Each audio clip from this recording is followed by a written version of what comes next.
I am a big FromSoftware fanboy, and I will never stop believing that, eventually, there will be a Bloodborne 2, or at least an official PC port of Bloodborne. I played most of their games, well, the modern FromSoft games at least, and loved every one of them. FromSoft just has the it factor, which no other developer can recreate. Doesn't matter how often they try, but I always avoided one franchise in particular.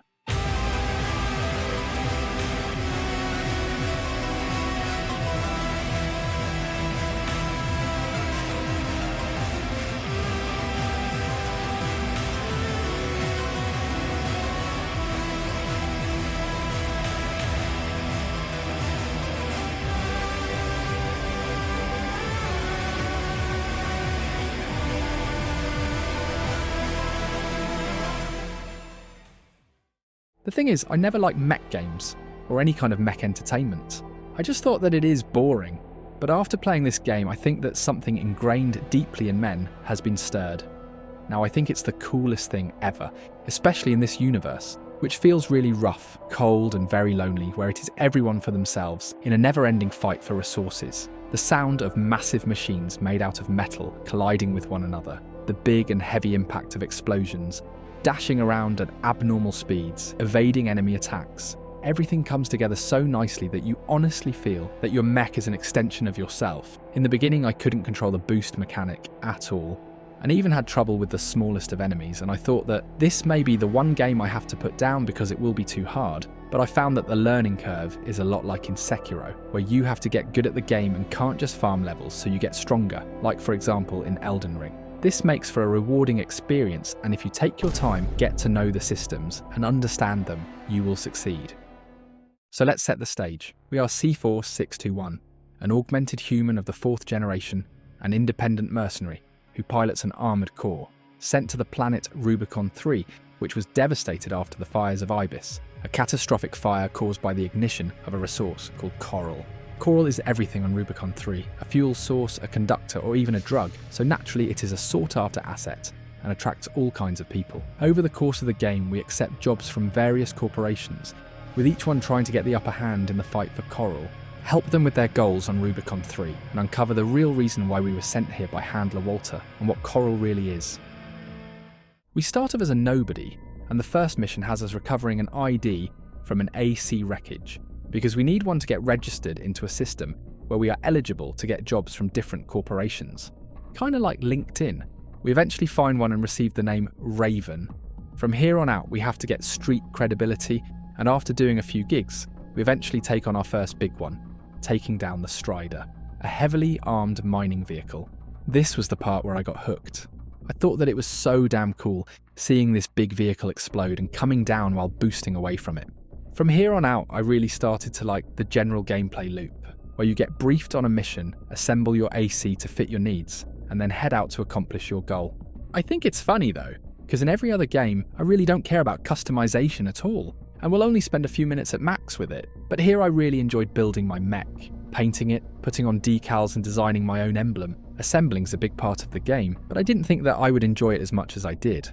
The combat, although a bit jarring in the beginning, isn't actually that complicated. You have 4 weapon slots, 2 for your hands and 2 on your back.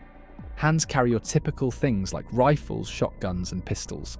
The left hand has the additional ability to carry melee weapons like laser swords or stake divers. On your back generally go missile launchers, other explosive weapons and larger stuff like railguns. When you head into combat, you aim automatically at enemies, but can also lock on to specific ones. This is especially useful against stronger foes like ACs or boss encounters, although you will lose a bit of precision when you do so. At first you can just mindlessly spam every weapon, but not long into the game you will hear a voice calling, "Right-hand ammunition at 50%. And I was like, what do you mean? This was where I realised that ammunition isn't infinite, and you have to be mindful of it. It actually is displayed at the bottom right corner, but I somehow didn't see it at first. The sound design also does a big part in making the combat feel as fluent as it does. Your AC will make all kinds of little noises to warn you of incoming attacks, or reminding you that your energy is depleted. It really becomes second nature to react in reflex to these things, kind of like a dog being trained. Wait a minute! Wake the dog up. Know your place, you meager dog sitter. The way your hound's been up in my business, I'm surprised you'd even dare to call. Dr. Walter's hound, right? Show my hound some respect. Are we really just a dog in the end? And is the game trying to train us? These sly dogs at FromSoft. After taking down the Strider, we are tasked with conquering a gigantic wall for the Arquebus group. It is a vital point held by the Liberation Front, and it is here where we meet the coolest character in the game for the first time, Rusty. This guy is straight up aura farming in every scene he appears. You must be Raven. One of the infamous handler Walter's hounds. Sighting correction A-OK. 90, 95. I won't miss.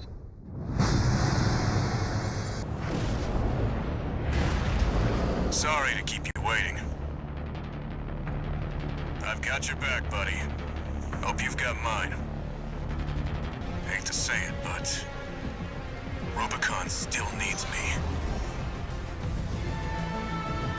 So, buddy, who needs you? Like, okay bro, leave some for the rest of us. We take down the Juggernaut, which is the last obstacle in our mission, and take the wall. Following this, Walter has a personal request for us. We need to take on a facility and destroy a construction inside of it, which controls the flow of coral beneath the installation. We do so, but get caught in a coral explosion and barely manage to get out. Walter doesn't seem to be there anymore. Instead, another voice is talking to us. The coral explosion set free a sentient being, which now resides in our head, Air. She warns us about an incoming enemy, and although this was the first time I really had trouble, it is also here I fell in love with the game. The fight with Balteus is a lot like the Genichiro moment in Sekiro. It's where the game really clicked for me. I also liked how Air is supporting us through the whole fight, although I probably disappointed her a few times. Apart from the normal missions, you can also partake in the arena. Here you go against other ACs which appeared throughout the game, and some special ones. It's a fair 1 versus 1, and defeating them lets you climb a ranked ladder.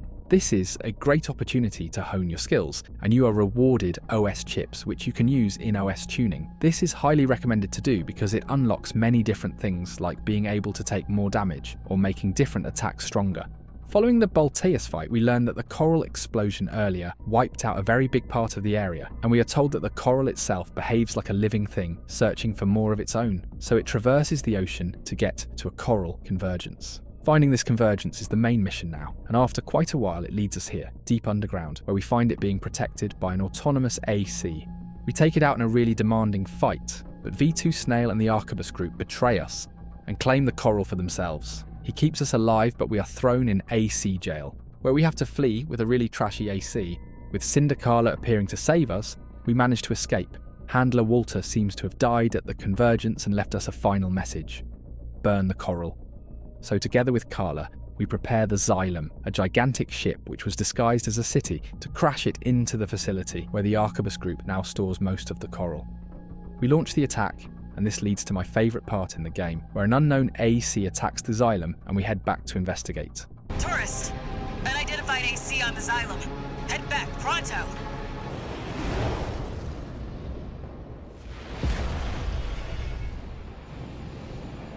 Here we are, buddy. I was right all along. You were just another threat to Rubicon.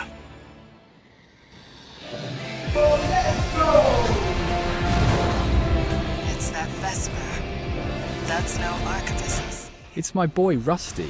We fought him earlier in the game, but he vanished afterwards. Now it seems he has abandoned his employer, Arquebus, and fights in a new AC for his own cause, which is for the planet Rubicon itself, as far as I understood. But man, seeing him being revealed with the incredible music and then clashing in this cinematic way was just the chef's kiss. It gave me goosebumps. Having to put him down here made me realise that I made the wrong choice earlier. He is one of the few friends we have, and I was actually sad afterwards. You flew just out of reach, buddy.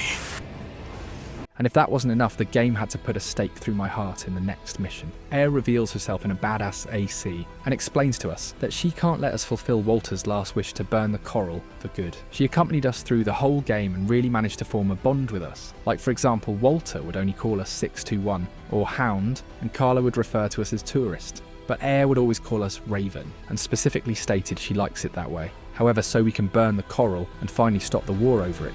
We have to kill her.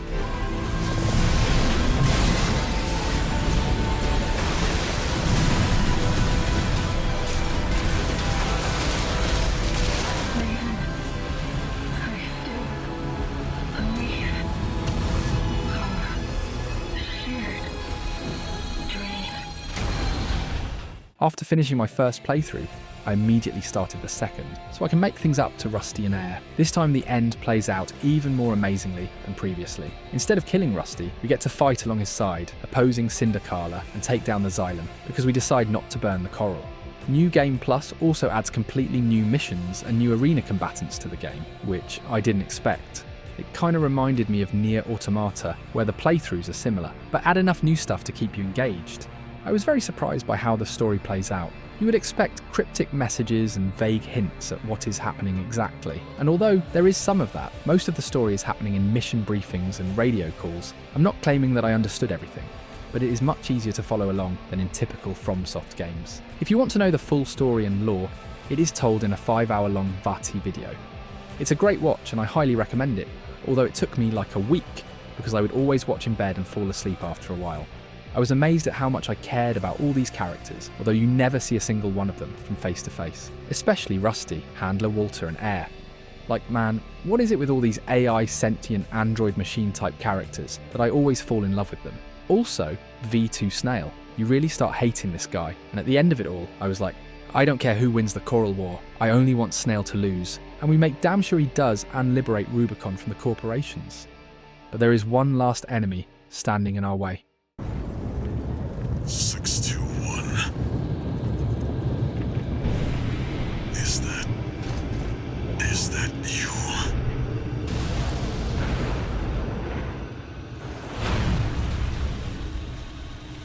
They...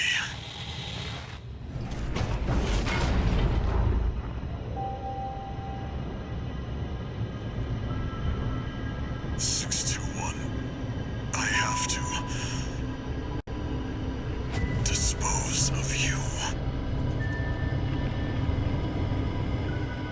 Walter! I reacted exactly the same as Air here. I was shocked that Walter stands in our way now. Why do I have to kill every character I like in this game? We do what needs to be done in another absolutely fantastic encounter. After the fight is over, he has the chance to kill us, but doesn't because he can see that we found a friend, Air. So he spares us.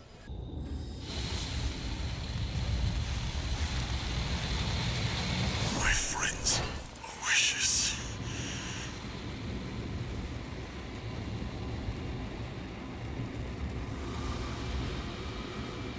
Look at you, 621. You found a friend.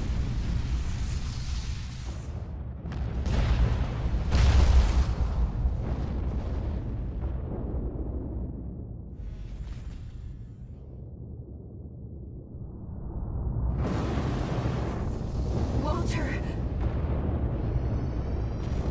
We have to go, Raven.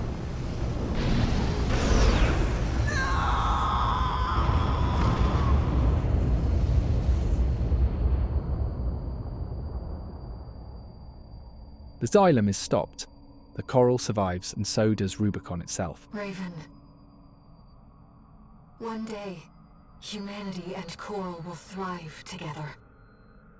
You kept our potential safe.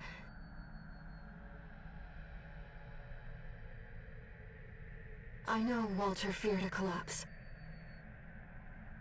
But I promise you, there's another way.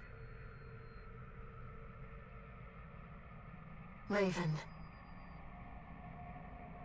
We'll find it together.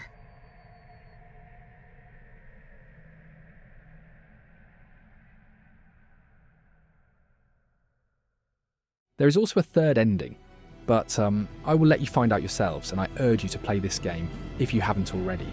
Armored Core 6 reminded me once again why I love playing video games so much, and why it pays off trying new things. It is a very video gamey video game, and while being about gigantic mechs made out of hard cold steel, there is so much heart at its core. No pun intended. I can't stress enough how surprised I was by it. FromSoft, even without Miyazaki, had a vision here and executed it in a spectacular fashion. No modern trends chasing. And while people may think it is something from an era long gone, I loved it even more precisely because of that. I feel that it is overshadowed by the other games in their portfolio, but I honestly think it's one of their best ones. Right after Bloodborne.